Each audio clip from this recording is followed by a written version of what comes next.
There was a policy very strictly enforced that one couldn't be lesbian or gay in the armed forces. It was enforced to the extent that military police conducted extensive surveillance operations and visited gay bars, installed cameras outside gay places, and tried as much as they could to catch people and find out. I would say that the natural closeted position which I'd adopted for most of my life became a lead-lined coffin in which I had to place that aspect of my life. He's on the bridge, on the Tamar Bridge in Plymouth, threatening to jump.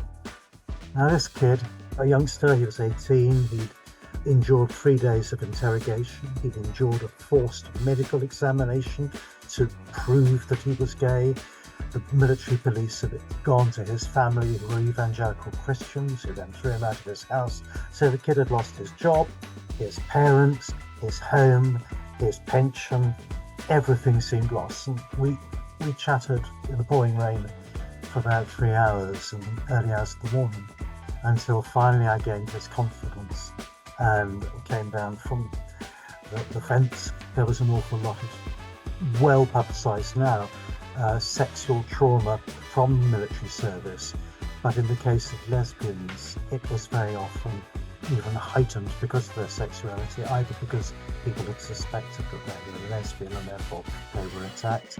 I find that because my natural state is the closet, I live in Brighton, and Kemp Town in Brighton is a wonderful place. It is the hub of gay life in the UK, and still I am reticent about holding my husband's hand.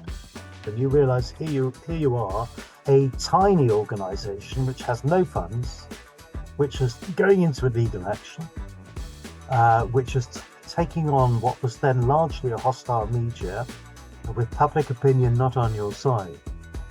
And you're little people and you're taking on the might of government. I was amused when we actually won the case, and we were all arguing about costs in court, when we realised that there was a team of 28 lawyers in the Treasury Solicitor Department allocated just for us. That's the sort of forces you were up against. So it was a very uneven battle.